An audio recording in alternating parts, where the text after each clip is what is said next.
To the United States, global central banks are exercising caution with just weeks left for Donald Trump's return to the White House. The U.S. Federal Reserve hinted at fewer rate cuts next year than it had previously indicated. The Bank of England and Bank of Japan kept their key interest rates unchanged amid concerns over Trump's economic policies. They also decided to stick to their gradual approach of cutting rates. Remember, Trump has vowed to impose fresh tariffs or increase existing tariffs on countries, including China and Canada, in an attempt to put America first. He also promised to repeal Joe Biden's climate bill or the Inflation Reduction Act, which aimed to accelerate U.S. transition to a green economy. Joining us right now is Neil Chatterjee, someone who was the chair of the Federal Energy Regulatory Commission under Donald Trump, a member of the Republican Party. Neil Chatterjee, welcome to the program. Clearly, a lot of caution around the world with Donald Trump's economic plan.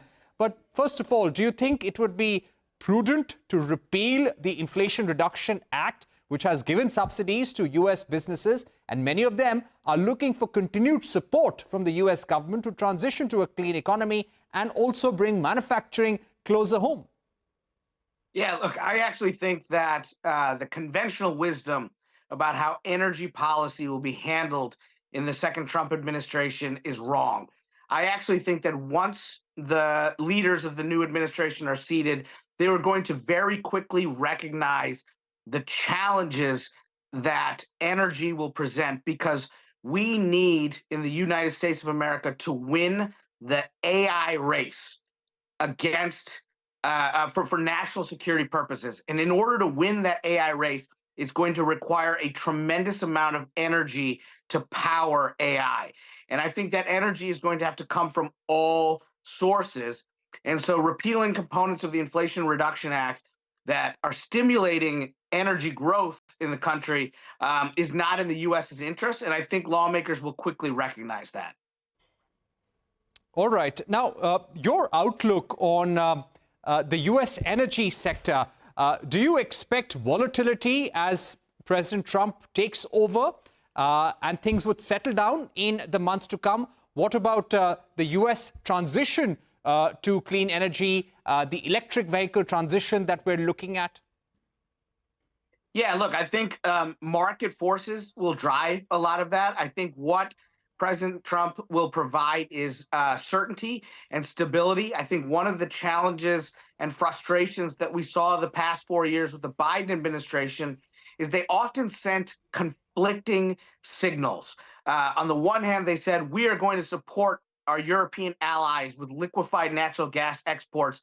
And then they simultaneously put a pause on approving new facilities in the U.S. Those kinds of mixed messages confounded investors and I think led to a lot of instability.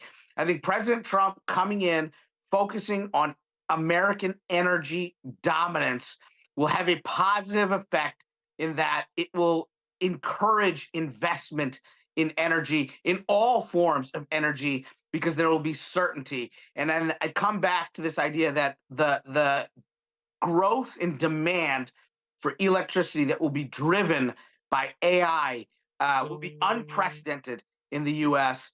and I think will have a significant impact on energy policy. Right. I would also like to ask you about the Efficiency Commission, the Bureau of Efficiency, which is being set up by Donald Trump. Elon Musk is going to be heading that, and Elon Musk and Jeff Bezos had a dinner with Donald Trump the other day. How do you think this is going to function? What's going to be Elon Musk's relationship with the government? And essentially, what do you think Trump 2.0 is actually going to stand for?